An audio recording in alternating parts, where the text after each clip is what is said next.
आपके JEE curriculum का ऐसा कौन सा चैप्टर है जिसने सेंचुरी मारी हुई है? मजाक लग रहा है?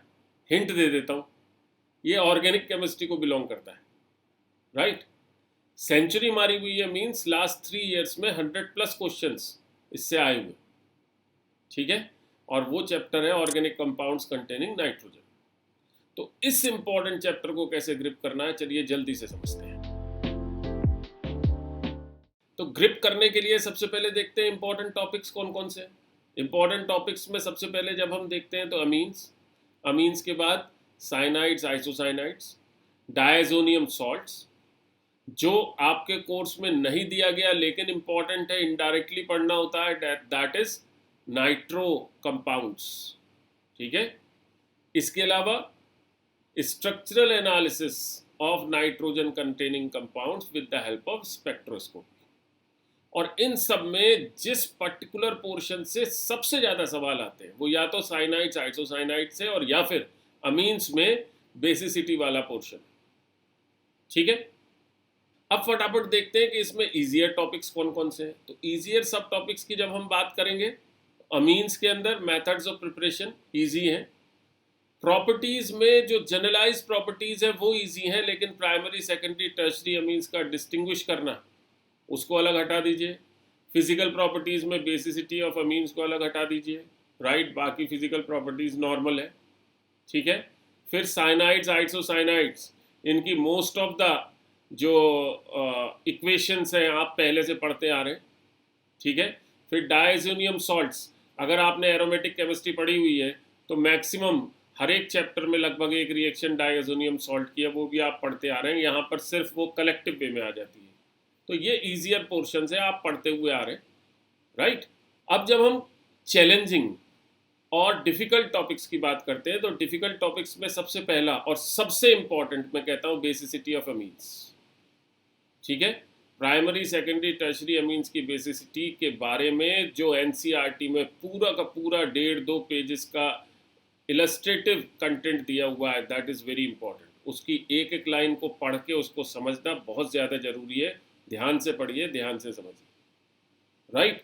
इवन जो टेबल साथ में एसोसिएटेड है उनको भी बारीकी से पढ़िए, वहां से भी क्वेश्चंस उठ के आ जाते हैं, ठीक है?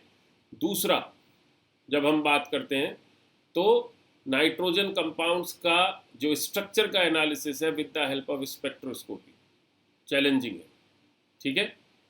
थोड़ा बहुत वहाँ यूसेज है, इन पर्टिकुलर जो कनेक्टिविटी है वो जेल्डॉल्स और ड्यूमास मेथड से है, वहाँ पे जुड़ करके सवाल बन जाता है, इसलिए इंपॉर्टेंट हो जाता है। एक तीसरी कैटेगरी और है जिससे क्वेश्चंस आते हैं, and that is heterocyclic compound से कनेक्ट करके क्वेश्चन आते हैं। पायरॉल है, पैराडीन है, ठीक है, फ्यूरॉन है, राइट? इसमें से पायरॉल और पैराडीन नाइट्रोजन कंटेनिंग कंपाउंड, ठीक?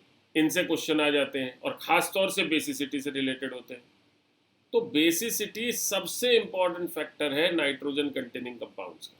फिर आपकी बुक में जो कुछ नहीं दिया हुआ है लेकिन अलग अलग जगह दिया हुआ है, ध्यान दीजिएगा, नाइट्रोजन कंटेनिंग कंपाउंड्स में इन पर्टिकुलर नाइट्रो और नाइट्राइट से रिलेटेड क्वेश्चंस भी आ जाते हैं जो डिफरेंट डिफरेंट जगह पर आपकी बुक्स में दिए हुए हैं, डायरेक्टली इस चैप्टर में नहीं दिए हुए, ठीक है? फिर प्राइमरी, सेकेंडरी, टर्शरी अमीन्स का डिफरेंशिएशन, उसकी HNO2 के साथ रिएक्शन से डिफरेंशिएशन, हिंसबर्ग रिएक्शन के थ्रू डिफरेंशिएशन, राइट? तो ये सारे डिफरेंशिएशंस जो हैं ये इंपॉर्टेंट है, इन पे सवाल आ जाते हैं, राइट? ये क्योंकि आप पहली बार पढ़ रहे हैं तो आपको चैलेंजिंग लगता है, ठीक है? दूसरी बार पढ़ेंगे, तीसरी बार पढ़ेंगे तो तीसरी बार तक पहुंचते पहुंचते ये आपकी फिंगर टिप्स पे आ जाएंगे।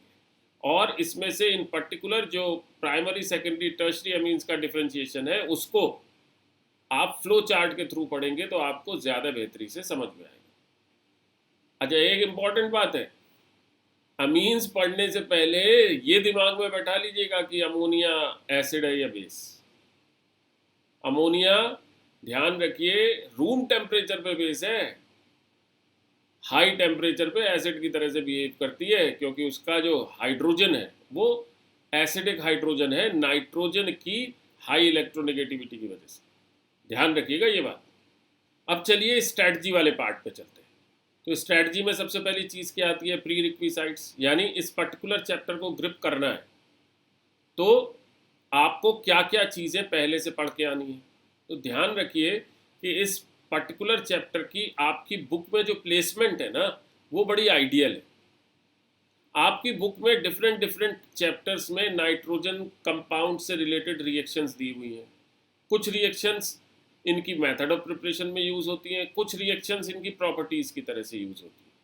तो लगभग पूरी ऑर्गेनिक केमिस्ट्री आपको प्रॉपर वे में पता होनी चाहिए, तो इस चैप्टर को पढ़ने में आपको बहुत ईजी लगेगा, बहुत मज़ा आएगा। राइट, दैट मीन्स आपको बेसिक कंसेप्ट का आइडिया होना चाहिए, आपको hydrocarbons means alkane, alkene, alkyne और बेंजीन का आइडिया होना चाहिए, हैलोजन कंपाउंड्स का आइडिया होना चाहिए, अमोनोलिसिस रिएक्शन वहीं से आएगी। इसके अलावा आपको अल्कोहल, फिनॉल्स, ईथर्स का आइडिया होना चाहिए, एल्डिहाइड, कीटोन्स, कार्बोक्सिलिक एसिड्स का आइडिया होना चाहिए। ठीक है, इतने चैप्टर्स का आइडिया आपको प्रॉपर वे में होगा तो ये चैप्टर बड़ा इंटरेस्टिंग लगेगा और बड़ी आसानी से आपकी ग्रिप में आ जाएगा। राइट, अब स्ट्रेटजी का दूसरा पार्ट जो कि इस पर्टिकुलर चैप्टर की सेंचुरी से रिलेटेड। ठीक है, इस चैप्टर की जो वेटेज देखेंगे ना आप, ये कंसिस्टेंट है लास्ट 3 ईयर्स में, यानी पिछले 3 सालों में इस पर्टिकुलर चैप्टर से सेक्शन 1 में 1 से 2 सवाल हर एक टेस्ट में आया ही आया है, यानी हर एक क्वेश्चन पेपर में मिनिमम 1 सवाल इस पर्टिकुलर चैप्टर से मिला ही मिला है। ठीक है, जो कि most of the times conceptual type का है।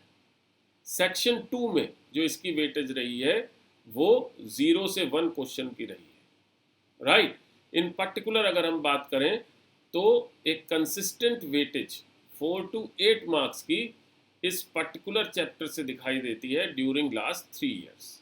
राइट, अगर हम क्यूमुलेटिव वेटेज की बात करें तो जो मैंने सेंचुरी वाली बात बोली ना, इस पर्टिकुलर चैप्टर से 104 कंसेप्चुअल क्वेश्चंस और 8 न्यूमेरिकल क्वेश्चंस लास्ट 3 ईयर्स में आए। ठीक है, तो हो गई ना सेंचुरी, 112 सवाल इन टोटल। और एडवांस के लिए भी उतना ही इंपॉर्टेंट है, एडवांस में भी एक दो सवाल हर एडवांस के पेपर में देखने को मिलते हैं, ध्यान दीजिएगा। राइट, अब स्ट्रेटजी का तीसरा पार्ट, अगर मैं बात करूं मेरे पढ़ाने की तो मेरे को 18 से 20 घंटे इस पर्टिकुलर चैप्टर को पढ़ाने में लगते हैं। बहुत सारी नई चीज़ें, खास तौर से बेसिसिटी बच्चे को समझनी बहुत ज़रूरी है। राइट, और एनसीईआरटी की हर एक लाइन से क्योंकि क्वेश्चन आता है तो वो इंटरप्रिटेशन इज़ वेरी नेसेसरी। ठीक है, ये तो हो गई पहली बात। मीन्स आपको तैयार करने में अराउंड 45 to 55 आवर्स लगने वाले हैं। आप एनसीईआरटी की एक एक लाइन पढ़ेंगे जो बेसिसिटी से रिलेटेड है, बाकी जो रिएक्शंस हैं या जो सेपरेशन टेक्निक्स हैं वो अलग से इम्पॉर्टेंट है। ठीक है, इन 45 to 55 आवर्स में से जो आपको शुरुआती आवर्स लगाने होंगे वो मिनिमम 30 आवर्स होंगे, 30 to 35 आवर्स, और बाकी बचे हुए आवर्स जो हैं वो आप सेकंड और थर्ड रीडिंग में लगाएंगे। ठीक है, अब दूसरी चीज़ पे आते हैं, प्रैक्टिस क्वेश्चंस कितने करने से। अराउंड 100 प्रैक्टिस क्वेश्चंस कम से कम चाहिए भाई। 120 125 कर लोगे तो बहुत कंफर्ट जोन में रहोगे, लेकिन 100 तो कम से कम करने ही करने। ठीक है जी, ये क्वेश्चंस के लिए आप चैप्टर वाइज बुक्स तो आपके पास होंगी होंगी एकेडजे का, आप जो प्रैक्टिस शीट्स हैं उनका इस्तेमाल कर सकते हो, जिनका लिंक नीचे डिस्क्रिप्शन में दिया। ठीक है, तो सेंचुरी वाले चैप्टर को याद रखना भैया, इसे मत भूलना। सॉलिड मार्क्स वाला चैप्टर है, आपको सॉलिड मार्क्स देगा। राइट।